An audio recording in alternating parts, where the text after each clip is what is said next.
I'm Abby. And I'm Tim. I'm the daughter. And I'm the father. And with our families, we're Foundation Homestead. Today we're getting ready for our new chicks. They're supposed to be arriving next week.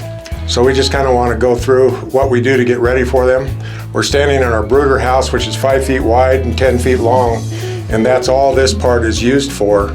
So we don't have any birds in here at all for probably 8 or 9 months out of the year. But right now we need to get busy cleaning it. Because of my allergies, I'm leaving. Stewardship is everything.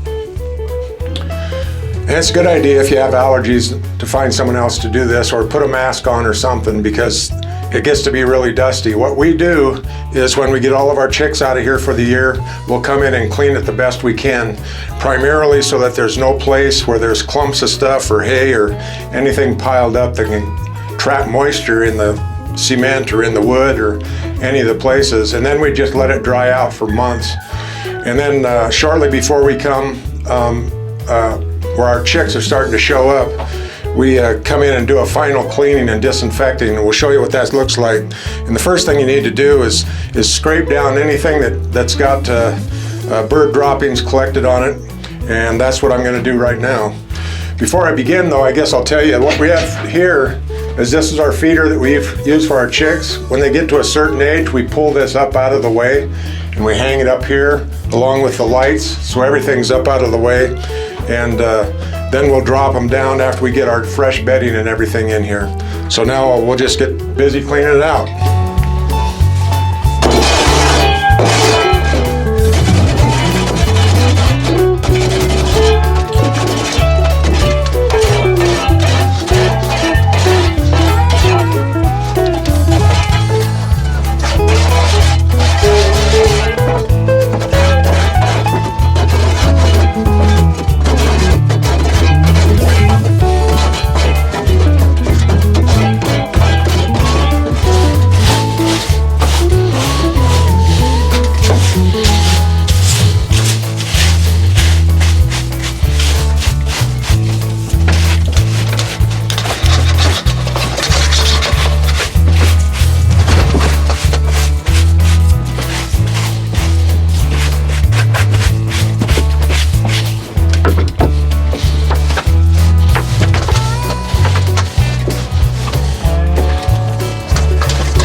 We've got everything pretty well cleaned up. We vacuumed it out, swept it out, and scraped all of the things the best we can. And now we're going to disinfect this. And what we use is just typical household bleach. And it's the mixture is 1 cup in a gallon of water. And especially for you guys out there that think that a little bit is good, then a lot is better. That is not true with this. It might be effective, but this stuff is toxic, and you want to make sure that you've got good ventilation when you're doing this. And we'll just get it sprayed down well and get everything disinfected before our chicks show up. You want to do the concrete as well as the wood.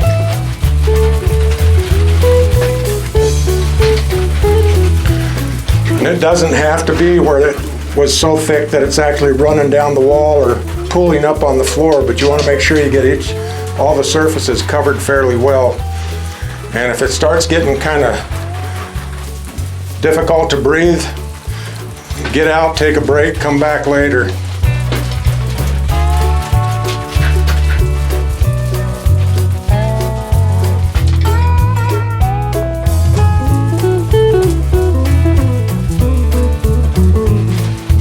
Some of you might think that this is a lot of work, and in fact it is. But with the price of day-old chicks in particular now, Can you get by without doing this? Yeah, you probably could. But attending to detail, it enables a lot better survival rate for your chicks. Last year we had about 60, 70 birds that came, and I think we lost one, and that was within the first day or two that we got them.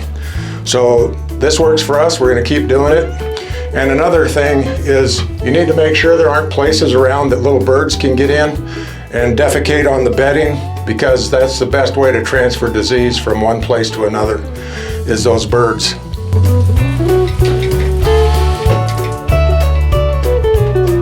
Before you get completely finished, you have to remember, make sure you disinfect your feeders, your lights, anything that's in the brooder house that might come into contact with your chicks. So you don't want to overlook anything. It just takes a few seconds to get it and to do it right. Another thing you might want to adjust somehow is this cable right here holds our lights. So as the weather changes and as the birds mature, we can raise those lights up off the ground and get them farther away. And the first clue that you need to do that is that the birds will start moving away from the lights, and they'll spend most of their time out from underneath it. If they're all gathered underneath and piling up on top of one another, they're probably too high and you need to lower them down. So that's just something to look for.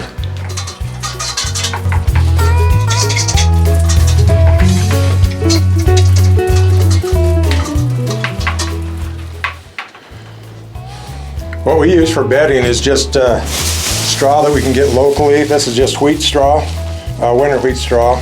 And we'll put a bedding down of this for the chicks to start with.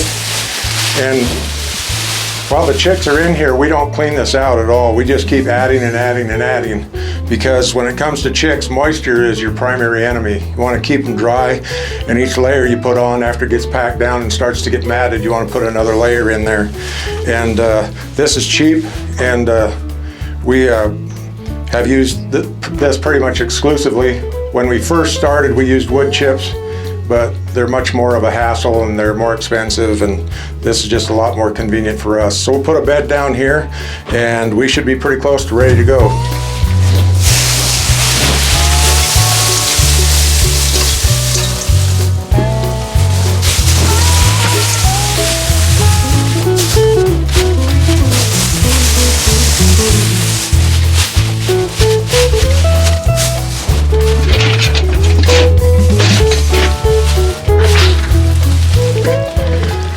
Well, we're pretty much finished. We're ready and waiting for our birds. They're supposed to show up next week.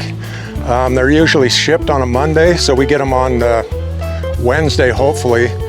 If you get your birds through the mail, it's a good idea to talk to your post office, give them a contact number so that when they show up, at least our post office, they'll call us 7:30 in the morning, and we can go in and get them right away and get them bedded down, because they've been on the road for a while and you need to get them adjusted.